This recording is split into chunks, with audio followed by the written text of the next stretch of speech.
today is the Janmāṣṭamī celebration observance of Lord Krishna. It is the tradition since ancient times to hear about Krishna's birth, particularly on this day. We should hear something how Krishna, the Supreme Personality of Godhead, descended to this world.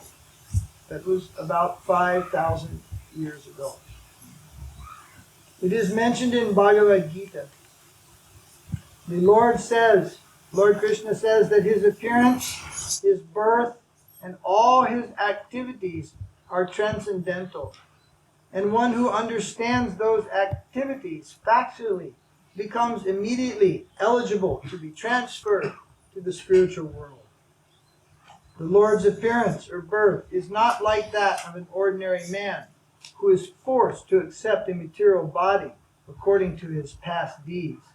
The Supreme Lord's appearance is explained in the 2nd chapter. He appears out of his own sweet pleasure. When the time was mature for the appearance of the Lord, the constellations became very auspicious. The astrological influence of the star known as Rohini was also predominant, because this star is considered to be very auspicious. Rohini is under the direct supervision of Brahma. According to astrological conclusion, besides the proper situation of the stars, there are auspicious and inauspicious moments due to the different situations of the different planetary systems. At the time of Krishna's birth, the planetary systems were automatically adjusted so that everything became auspicious. So another name of Krishna is Śiva. Actually, you have heard of Lord Śiva, but he is named after Krishna. Śiva means all auspicious. And the most all auspicious person is the Supreme Personality of Godhead. The Śiva is actually a name of Vishnu, Bhagavan, Krishna, meaning all auspicious. All auspiciousness means that nothing can interfere with the auspiciousness. No inauspiciousness can come there. More or less, this material world is an inauspicious place. It is not auspicious. It is inauspicious. Sometimes the situation is a little better. Sometimes it's a little worse. But overall, it's worse, not better. Janma, Mrityu, Jara, Vyadhi. In the material world, there's always birth, death, old age, and disease. These are not good things, actually. Birth is not a good thing. Death is not a good thing. Old age and disease, these are not good things. But these things are forced upon every living being in this material world. But the living being, he does not die. The soul does not die. The soul is not born. The soul is existing eternally, nitya. It is eternal. It does not take birth. There never was a time when you did not exist. You are thinking you are 30, 40, 50, 60, 70, 80. Actually, you are millions of crores and millions of years old. You are so old. The soul is so old. It has always existed.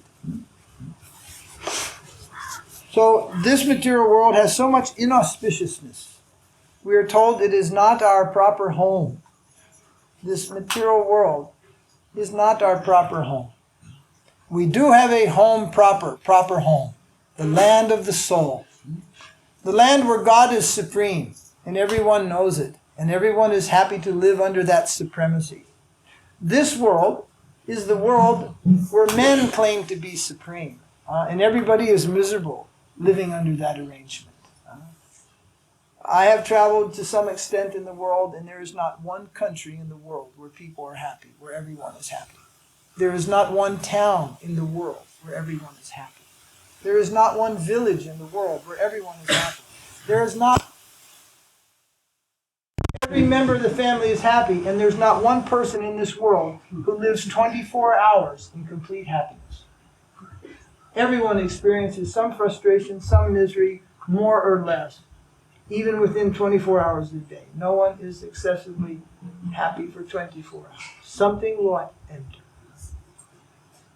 But in the spiritual world, the land of Krishna, the land of the soul, there is no unhappy moment. There is no unhappy place. And even the pastimes of unhappiness, there are pastimes of unhappiness. They are giving also great pleasure. How, someone may ask, how is that possible?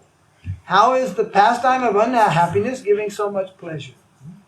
What if we're having a drama, and in the drama, one of the players is playing to be very sad? Is he actually sad? No, he's enjoying his part of sadness. You see?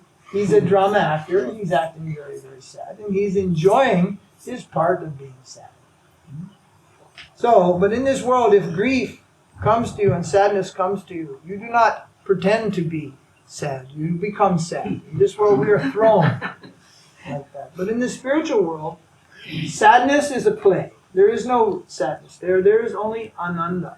There is only bliss. There is only happiness. 24 hours a day, always, day and night, there is happiness for every living entity, every living being there.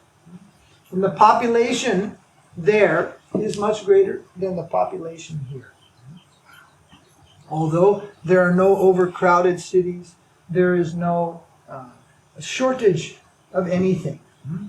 Whatever you can imagine that is wonderful is only a little conception of the wonder of that place. And generally, if what we see in this world, you try to imagine what is the wonder of Goloka Vrindavan. That place I'm talking about is Goloka Vrindavan. This world cannot give you, actually, a good estimation of that place. You can travel the world, and you can go to places like Australia, you can go to places like the Canary Islands, you can go to places like Caribbean, beautiful places, beautiful places. Ooh, some mosquito bite. Then poisonous snake, and scorpion and spider.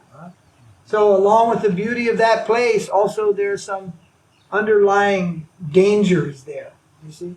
So whatever wonderful thing you find in this world, there's some disaster comes along with that. So no experience of this world can give us imagination what is the wonder of the spiritual world, the spiritual sky, Goloka Vrindavan. It cannot say. But if you hear from the Shastra will tell you about a wonder, a standard of life that is incomparable in this world. It is even in excellence to Brahmaloka, to Satyaloka and Brahmaloka, Swarga.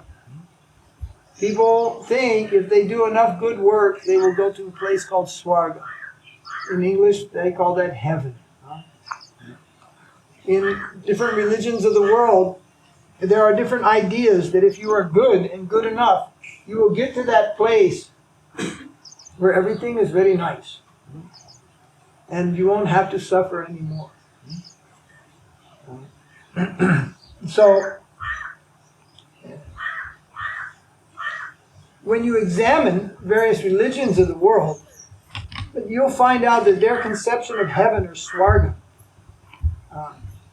it is actually not a spiritual place. It is just a very good material place. But it is not fully spiritual. I saw one picture. Some people were sitting in heaven. It was a nice swimming pool. And some saints were coming around the garden. The people in heaven were sitting in nice chairs, relaxing. And the saints, one saint, his name is Jesus, you heard of him? He was coming around with nimbu panis. He was serving fresh lemonade to those people who had come to heaven. So, this is a material conception that God will serve us. And God's devotees, saints, guru, he will be my servant, you see. Generally, when people go to see any guru, they ask for a blessing. When you ask them which blessing you want, they want one of three things: health, wealth, or a home by the sea. They want something like that. Give us health, give us wealth. Health, that means hospital and nature cure clinic, Ayurvedic doctor, they give health. Wealth, hard work. A home by the sea, well, if you have enough wealth, then you can purchase a bungalow on the beach. What Guru wants to give you is much more than any of those things. But when we are only in material consciousness, we don't think it has very much value. What Guru really wants to give us, we don't think it has much value. Guru wants to give us the opportunity to live with Krishna and serve Krishna eternally. Krishna Das. He gives us opportunity to do service. But then we think, well, that's not so much. You see, service is very bad. I want to be master, not servant. He should give me a position where I am God. That is a major cause of our suffering. You will begin to think you are God. You are controlling the sun. You are controlling the moon. And then one day while you are sitting in your meditation, one bird will fly over your head and you will pass a stool. That's how much you are the God. And the yogi is sitting thinking, I am controlling sun, I am controlling moon, and one bird coming passing a stool on his head. This is happening. So, this is a misery. This is a source of misery. You think you are God. We have to understand we are servant of God. Now, if you are a servant of any master in this world, any business or anything, you don't get any super pleasure from that. Gentlemen say they're going to do their duty in their place of work. They're doing government service. They're serving in railroad. This is not service. This is work. And if the government stops paying, they'll go to office. If the post office stops paying, postman will come and deliver your mail free? No. So that is not service. It is work. Service you will do and you don't ask anything. And even nothing is coming, you will do more service. If you want to have a good idea of service, see a mother and a child. And watch what happens. The mother is constantly laboring for the benefit of the child. And the child doesn't even care. Simply it runs. Doesn't even care. Abusing. Oh, why the mother doesn't let that child starve? Why she's chasing after the child to take care of the child? Because she has love. When there is love, there can be service. If there is no love, there is no service. No one loves the post office. No one loves the electric company, especially today. Immediately this morning, no electricity. No one loves them. Everyone is always cursing them. So there is no service there. When there is love, there is service. How to get love? Service. Service, if we accept the theory, I am servant of God, but you have no love for God. But we accept this theory, yes, actually I am servant of God, and by serving God, that is the perfection of my life. That is called sadhana bhakti. The first awakening of love is to accept that idea. Yes, I am servant of God. To pronounce yes, not no. That is the beginning of suffering and misery. No. It is said that Om means yes. Om means yes. In USA, I answer the phone in my room a lot. And I answer yes. I answer yes. Very positive. Yes. It is successful. There will be success. Yes. You see. So we should reply to the idea that I am servant of God with yes. Yes. That is the seed, the beginning of love. Then we go with the practice of service, and love of God is the natural result of that. If we are serving, but there is no love, then something is wrong. It is like growing a coconut tree and not getting coconuts. Leaf is there, but where is the coconuts? There must be fruit. So the fruit of religion, the fruit of this devotion, the fruit of puja, the fruit of Janmāṣṭamī, and all these things, is to make progress in the life of love. The life of love. That is the goal. It is not to come and put money in the hundi, and then you think that you'll get some sort of import license, or you'll get a good mark in the school, One devotee asked me some years ago, please give blessings, I'm going for the exam. And I just told him, if you're a fool, you'll fail. There's nothing I can do to help you. If you're a cheater, you'll fail. If you're smart and you study, you'll get a good score. Have a little self-confidence, you see. Don't come and ask that, I am fool, but just give a blessing and I'll get a score. But many people worship God with this in mind. This is the wrong thing. This is actually not the right thing.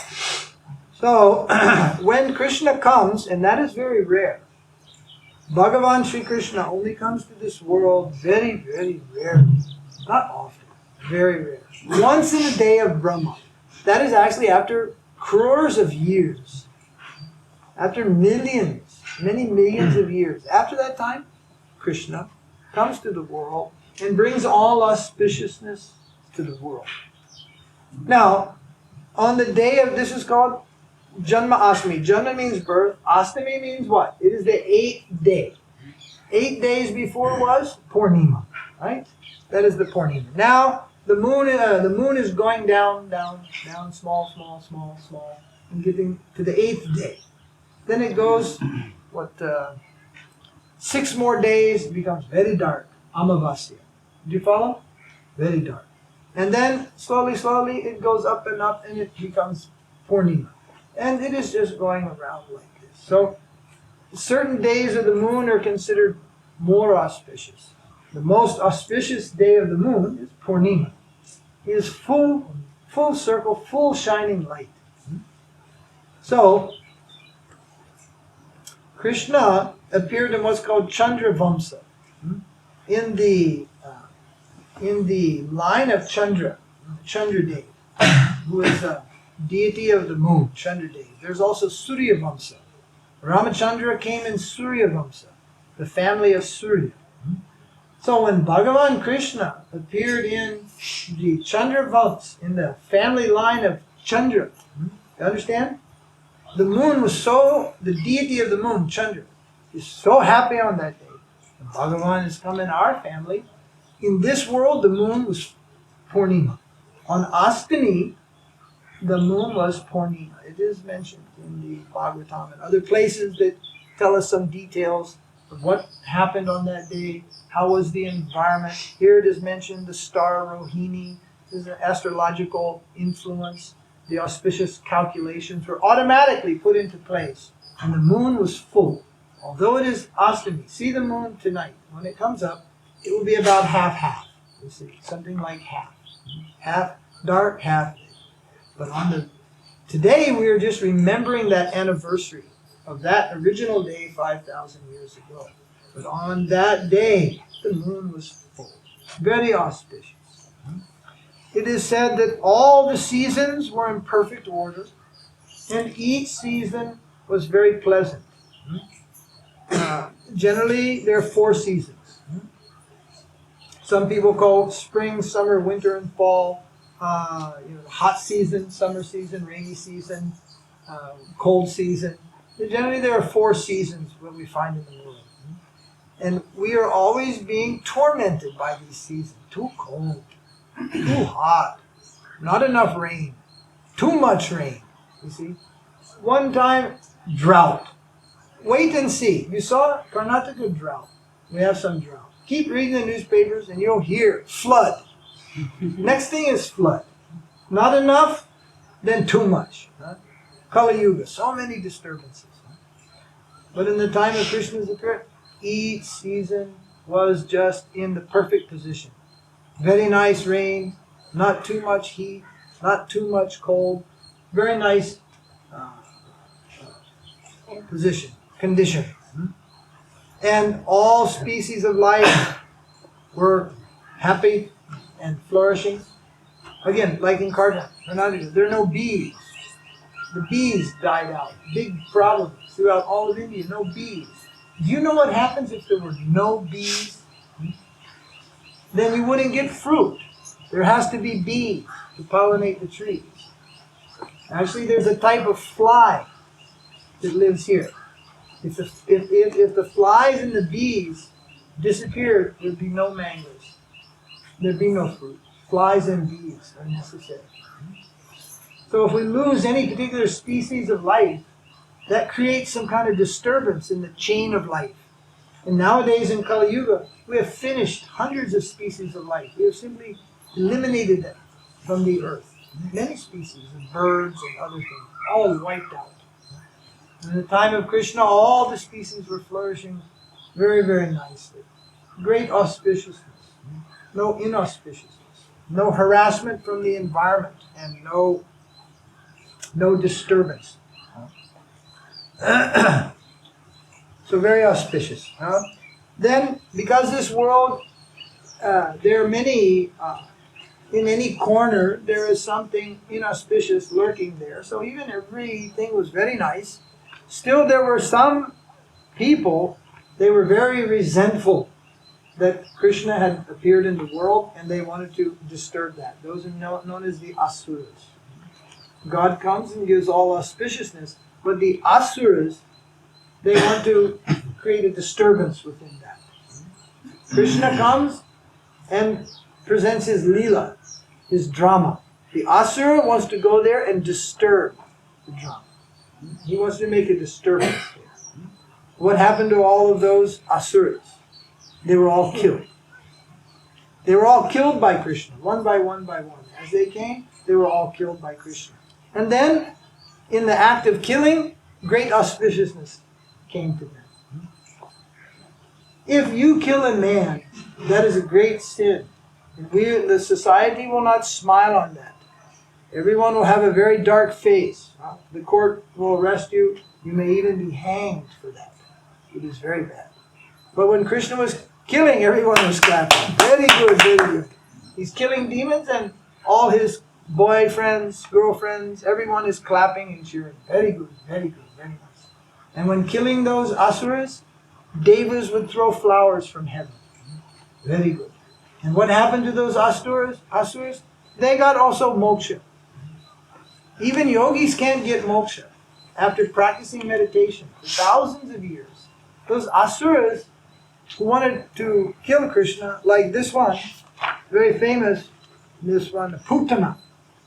She wanted to poison Krishna. So she just put poison on her breast. Then she came to kill baby Krishna.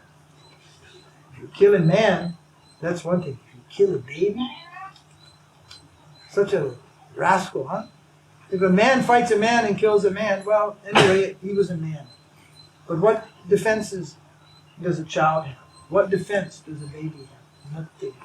Putana came to kill Krishna. But poison could not affect him. And while taking the milk from Putana's breast, he just took out her life also.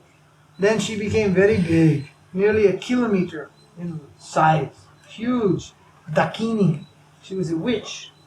Asura. Putana. Then, but Krishna thought, but she came like a mother.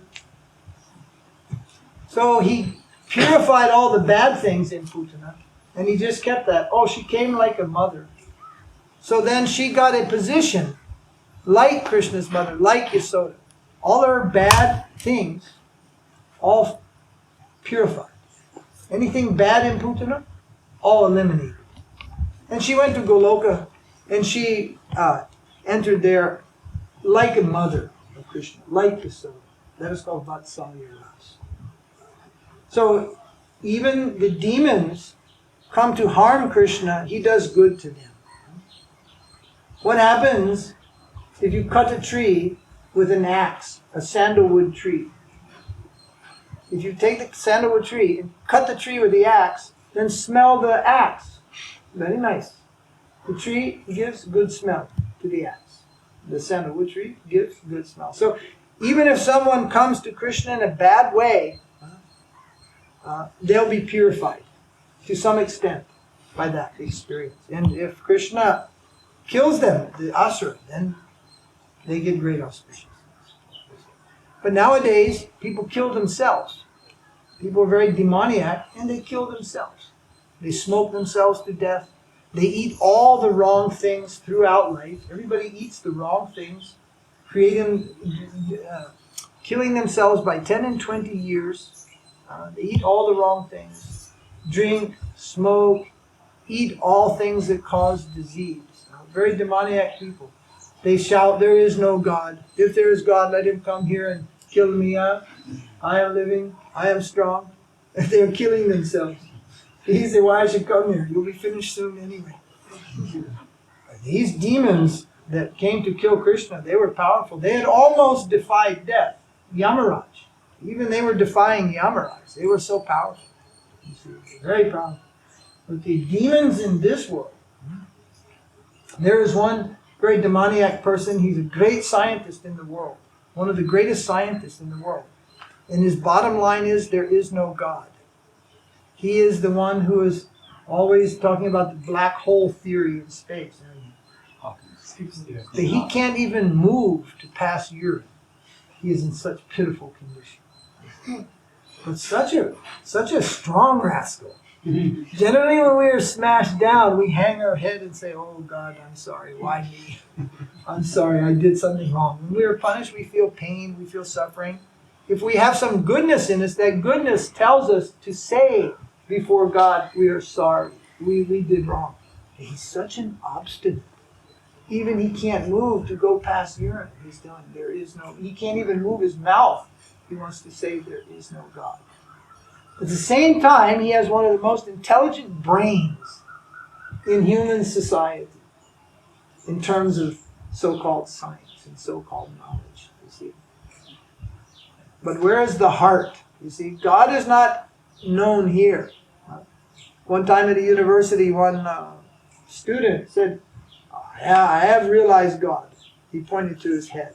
But God does not realize here. God realizes here, in the heart. No, someone say, I have understood.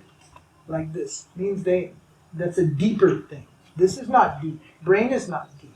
Heart is deep. Feeling is deep. Feeling is greater than knowledge. Knowledge is very, very limited. Very limited. Sometimes a person dies in a family, and there's connection between mother and son, or father and son, or something like this. And sometimes the person dies in the family, and they are very far apart. But yet the mother knows on that moment.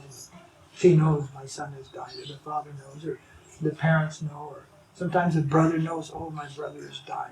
Sometimes it happens. The news has not come. No news came. No knowledge came. But they knew it. A feeling entered their heart. Because they are connected. They have some connection in the family. There's some love and connection. They know this thing. Intuitively, they know this thing. Feeling is greater than knowledge. By knowledge, you can know something of the nature of God. But He is not revealed to you because of your knowledge. He gives us some knowledge so that we can get free from the ignorance of this world. But we can only really know Him. What is Krishna? What is Bhagavan? What is God? Through the feelings of love. You may know any big person, government person, or any big person. You may know him in official capacity. But those who are his family, how much better do they know him than you? And what does family mean? Family means the relation is love, attachment, affection. So these things are deeper and they are revealing. But you think you know about a person just because you know his title, his address, his office, how many years he's been in office. This doesn't tell you very much about the person. But if you have an intimate relationship with him, then you will know what is the man, what is the woman. You'll know deeper what they are. And this is even more true in relation to Krishna. Knowledge will only give us some general conception. But devotion, affection, and love will give us will give us the most complete understanding and realization of what He is. And love is a feeling. It is a feeling, the most natural feeling in relation to our existence, our feelings of love. They are more enduring, they are deeper, and they are the most natural feelings. Anger, it is unnatural. It is an unnatural feeling. We seek affection. Sometimes you see some man, young man or something, very frustrated, always angry, due to frustration. In youth or something, he's always angry. Then that person grows a little bit, anger goes, and he becomes normalized. No one seeks, no normal person seeks frustration. No normal person seeks anger, seeks to wake up and find something to be angry about. If you analyze yourself, you're coming down the street and you see a friend, you see so many people, you don't know them, they don't know you, they don't care about you. And then, you see somebody you know. Immediately, they feel it. Why? Because you're searching for that. You're searching for someone you know, who you have a relationship. Then you, one person from school, hi, and it goes. Then, there's my cousin. He hasn't come in 2-3 years. More feeling comes out. But don't pass through life just like passing train stations on a train, looking out the window. Pay attention. And then you can do good to yourself. You can know what is your greatest benefit. What are you looking for in life? You see? We're looking for happiness. We're looking for pleasure. But if you take it by drinking, what you get? You lose your money. You make a fool of yourself in front of your friends. So many inauspicious things happen. You may be arrested and beaten by the police. So then think, what happiness I got out of this knockout? Huh? You understand that knockout? That is the fellow laying on the ground. So if you want, you come here, give me the money, I'll knock you out. $10 one punch. Boom. So don't be a fool, analyze. This is not happiness. Why do people smoke? Well, some pleasure. Well, what does the doctor say? It's going to kill you. Well, if killing yourself gives you pleasure, why don't you just go get one bullet? Only 50 rupees. Why slowly? Just finish it. If dying is pleasure, shoot yourself. No, that is suffering. And slowly killing yourself through drugs or through cigarettes is also suffering. Then look, what does give you happiness? See, you see, and you'll find out that relations with people give you the greatest happiness. Proper relations, loving relations. And you find that some people are cold. There is no such thing. Some people are cheap. But nothing will come. Then good person is there. Then we give this idea. When you understand that, in this world, happiness comes in good relations and love and trust with people. Then change your thinking. Who is the supreme people? Who is the supreme person? Who is the person more perfect than all the perfect people of this world? That is Bhagavan. That is Krishna. And therefore, a loving relationship with Him will give us the greatest happiness. More than the happiness of 10,000 loving family members. More than having hundreds of sons and daughters who love us. More than having thousands of friends or millions of countrymen who cheer us in the elections. If we win the favor of God, of Krishna, of Bhagavan, that will bring us the greatest of all happiness. So, understand the world is an old place. The world is an old place. Just like there is a type of gardening. It is called organic gardening. You heard it? Organic gardening. It's very popular in the world. Hardly anybody in India heard about it. And it becomes a very popular thing. If you study the history of organic gardening, it began in India. Organic gardening was created in India. But the place of it almost forgot about it. You see? It is just like Ayurvedic medicine. It is, not all everywhere, but in some places, it is, if you're in Delhi and you need Ayurvedic medicine, well, that's good luck. Now, if you're in Coimbatore or maybe Mysore or down south and you need Ayurvedic medicine, you ask somebody, I need Ayurvedic pharmacy? Yeah, go to Irwin Road, there are 4 in a row, you see. In Delhi, you have to cross half the city and find out he went out of business and go look for another one. But if you go to Western countries, also Ayurveda is becoming more and more popular. But in India, the place of its origin, it is in many places disappeared. There are many cities in India, not any Ayurvedic doctor, any Ayurvedic anything, other than Chaivan Prash. That's all. That's not very strong medicine. There are many places that have nothing to do with it. No doctor knows. But the place where it originally came from, it went away. So, so the world is an old place. And what is the value of this human life? It gets forgotten time and time again. It becomes covered over. The ways of this world dominate. Things they're not important, they become very important. Very important. Then, in those times, in those moments, after some time, not able to see this situation, not able to tolerate anymore seeing the situation of the world, then Krishna comes in the world. And he shows the auspicious life of his devotees and the reciprocations and the dealings between Krishna and his devotees. This is the reason he comes. Krishna does not come alone. When Bhagavan comes, he comes with thousands of his devotees. If there was any Bhagavan in India, and there are so many bogus Bhagavans, they hide their tail today. Because today we remember Krishna lifted Govardhan Hill. We remember Krishna defeated Indra. Krishna defeated Brahma. And all the bogus bonds, they hide their tail in a hole today. Because they're not going to do any of this stuff. Krishna brought the dead back to life. He brought the 4 or 5 sons of one Brahmin. He went with Arjuna. He just got them back. He got their life. So if Baba is Bhagavan in Bangalore, in Andhra, why doesn't he just stay in the hospital and save all the children who are dying in fever and disease in so many places? Why doesn't he go and save the children? He's a bum. That's why he's a bum, a cheat, fool, and a rascal. He's less than a dog. Do you understand? The bogus Bhagavan. When Bhagavan comes, he'll put his chief man at Delhi and rule the world. As Krishna did with Yudhisthira, he made him king of the world. Yudhisthira, Arjuna, Bhima. Not Bhima. Bhima, yes, Bhima. He made them kings of the world, that they would rule the world. Parikshit, he arranged he will be king of the world and do good to the people. Not that Bhagavan will come, he needs to live in one nice opulent bungalow somewhere.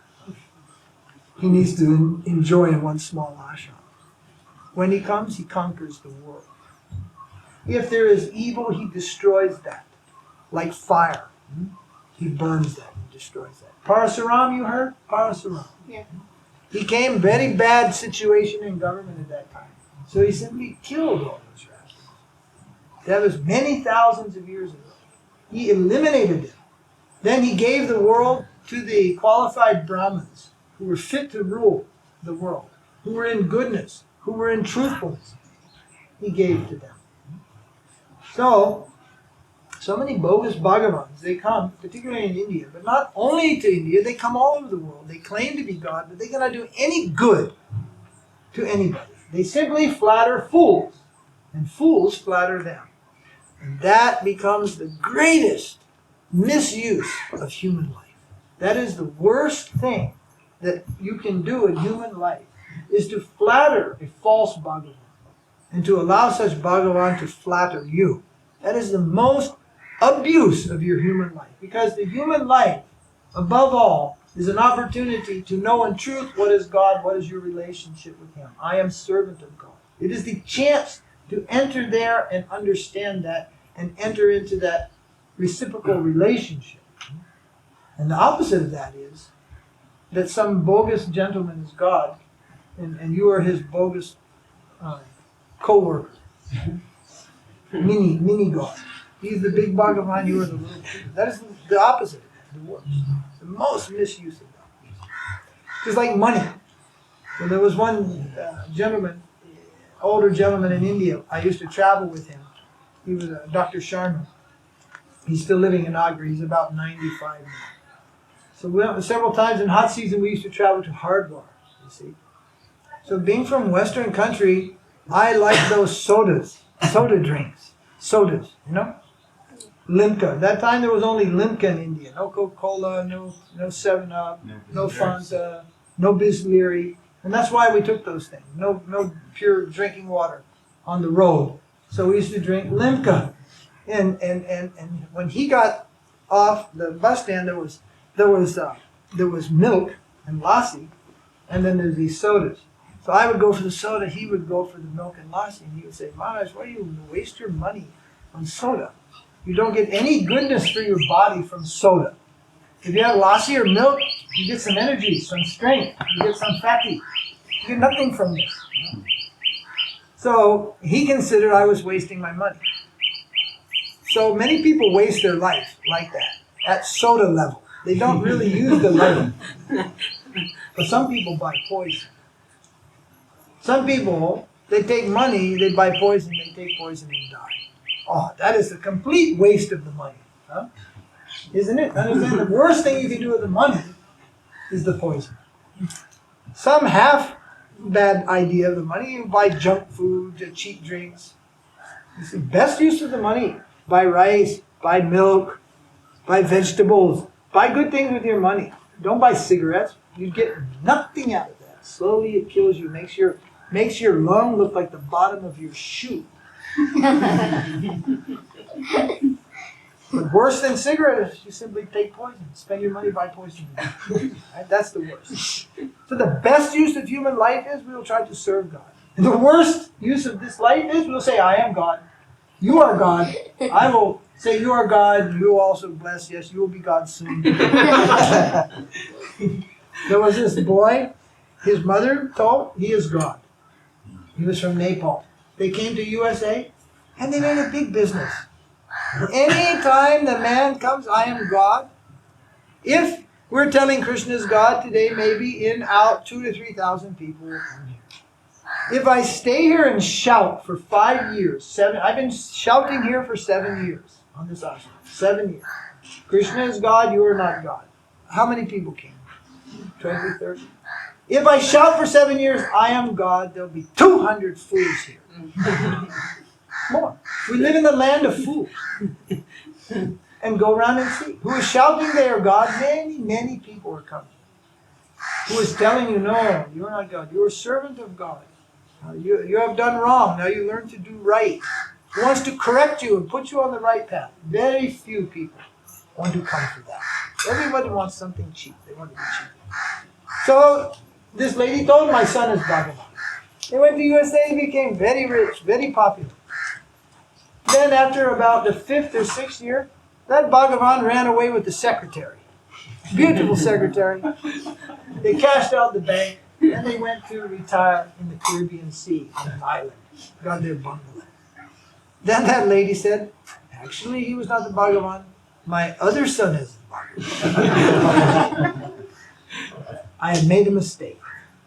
And the people said, oh, it is nice. And still they're going. Still they're going. So that type of cheating, there is always somebody to find. There was a gentleman, he said, there's a fool born every 3 seconds. So, what is the time? 10:30. Still very early.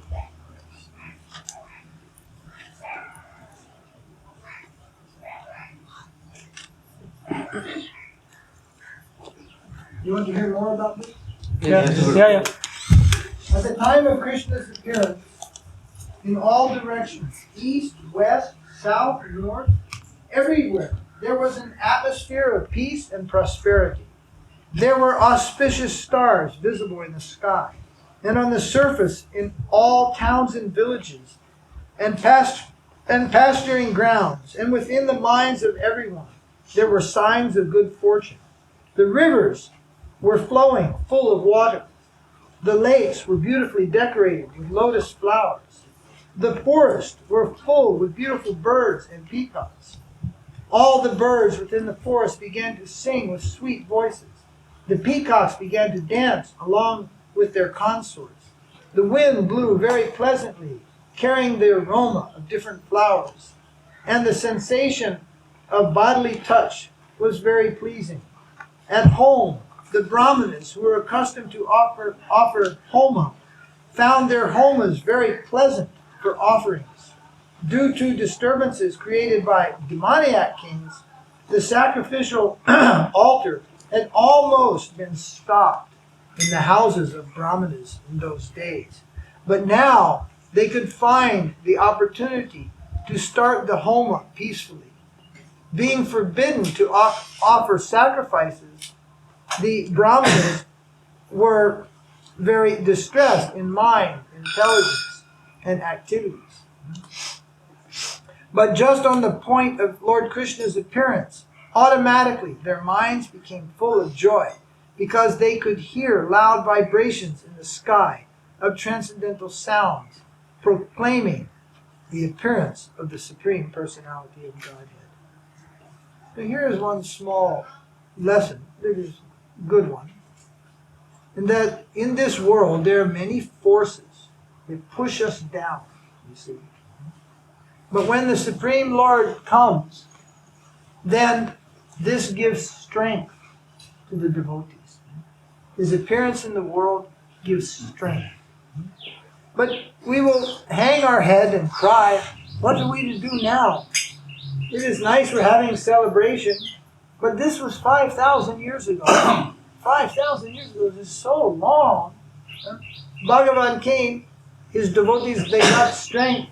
There was great auspiciousness, there was great happiness. But that is long past. Now it is Kali-yuga. So much disturbance. Virapan may come and kidnap you from your house. Who knows what will happen next? Huh? Overtaxation. So many disturbances. Pakistan may throw a nuclear bomb. Who knows? Any disturbance. What to do now? How to remove the inauspiciousness. How to drive back the forces of evil. At least, how to get strength myself. That is the question. And the question, the answer is, Harinam, Harinam, Harinam eva kevalam, kalo nasteva, nasteva, nasteva. That one is Kali Kali Nama Rupe Krishna Avatar. When Krishna came 5,000 years ago, that was Dwapara Yuga. Now it is Kali-yuga. In Kali-yuga, Nama Avatar. Krishna is present in the form of Nama, his holy name. So, if we want auspiciousness, if we want to push back the forces of evil, if you want to change the course of history, and you want to paint a new face on the face of the world, and you want to get strength yourself to go forward in life and perfect this human form of life that you have got the chance, then chant Hare Krishna, Hare Krishna, Krishna Krishna, Hare Hare, Hare Rama, Hare Rama, Rama Rama, Hare Hare. This is the process in Kali-yuga. Wherever there is the holy name, things which are bad, which are evil, they are pushed back. Those things may come, but they are pushed back. Since I have been in this ashram, many people have come here to cheat us. But they can't stay. They get pushed back. But in government, they can even take the seat of the minister, of the prime minister. You can't see, nobody can get rid of them, you see. But the holy name, if the holy name is preached, if the holy name is spread, then these evil things, they can't stay. They can't remain. There are some pictures of this place 7 years ago. It was just flat land. There was only rice. And when the rice was cut, it turned to dust. If you saw the pictures, you could say, oh, it looks like Rajasthan. It was just cut, dried, and dust. All winter, no rain. Then the hot season. This road, the little road here, used to blow so much dust. There were no coconut trees. There were no banana trees. There were no bushes. There were no flower trees. There were only, on the edge, these mango trees were there. Then, here, right here on this spot, we put a pandal and we had a kirtan program. So someone asked, how are you going to build that temple? How are you going to build the ashram? Oh, we don't. Are you going to make in marble? No, we're very poor. We'll not make in marble. Stone? No, we cannot do that. You'll have big gopuram? No, we cannot do that. Then what you build this temple from? I told him, Harinam. We'll build this temple from the holy name of Krishna. That is more lasting. Stone may last thousands of years. But if we build a temple from the holy name of Kṛṣṇa, that will last for many millions of years. It is not limited to a few thousand only. So that is not just a tricky thing to say. It is actually true. That if you want to create a spiritual environment, if you want to create a place where Kṛṣṇa will come and reside, then you keep always the holy name in that place. And that will create a very auspicious environment, and Kṛṣṇa will find that suitable to come and live there. It will become very pleasant. People say, oh, it is very peaceful environment. But Gosai God is also there. And there is stone and gopur and all these things. And it is not peaceful at all. Even the Kaveri is there. It is not a peaceful place. People are drinking, boozing, smoking, using foul language. And so many mischief things are going on there. But what's not going on there, there is no devotion going on there proper, and no one is chanting the holy name. We came over, 200 meters over, it was just a desert. And we began with the holy name of Kṛṣṇa. Then, inauspicious things go back, and auspicious things fill it up. So simply building a temple does not guarantee that Bhagavan will be there in the age of Kali. Kali Kali Namarupe Kṛṣṇa avatar. Krishna himself is saying, in Kali-yuga, I descend as the holy name. Wherever my name is being chanted, I am present there. You follow? Then what do you expect to see from Shastra? Auspiciousness, beauty, peace of mind, happiness. These things will be the result wherever God is present. Politics, all these things, these are not the symptoms of the presence of Krishna. Maybe sometimes, then these things will go away. So if we go to a temple and we find only politics, only gossiping, only people are after money and all these things, then pretty much you can know He's not there. God is not there. He doesn't need, He has made the Himalayas. What is a Gopuram to Him? He has made Mount Everest. He has made the Himalayas. He has made many mountain ranges across the world. But what is a Gopuram?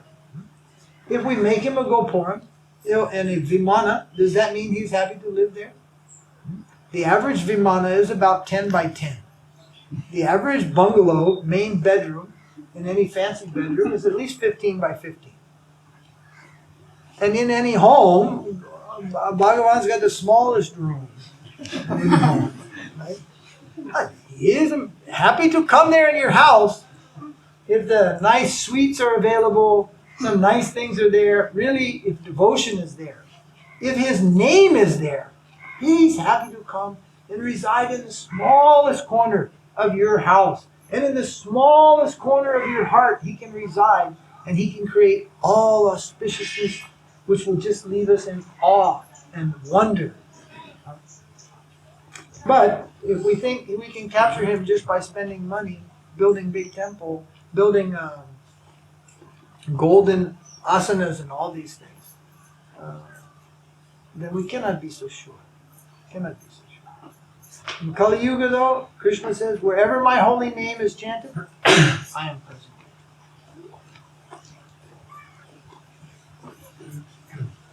So, if you're chanting Hare Krishna every day is Janmāṣṭamī. Sometimes I get a little confused about this day. Krishna is here every day. It's not that He just came on this day. He's here every day. But I've also been in places where no Krishna Nam is present. And there are temples there. I went once to a Krishna temple in Kerala. I had darshan, everything, very famous temple. You know that place, Guruvayur. Very famous darshan of Krishna. Then one Brahmin of the temple, he told, you come take prasadam. So, oh, thank you. He said, but don't do this Hare Krishna. You just keep quiet. And then I thought, what type of prasadam you're going to give me? First you're telling me, keep Krishna outside. Then come take Krishna prasadam. Krishna Nam is Krishna. If you are far away and I'm calling your name, you don't hear me, you don't know. Because you and your name are different. But Krishna is absolute. If you say Krishna, He's present right there. Right there in the name, He's present. So that gentleman is telling me, leave Krishna outside. Don't tell Krishna, come take Krishna Prasad. Then I thought, I don't think so. Actually, I'm quite full. I'm feeling full. I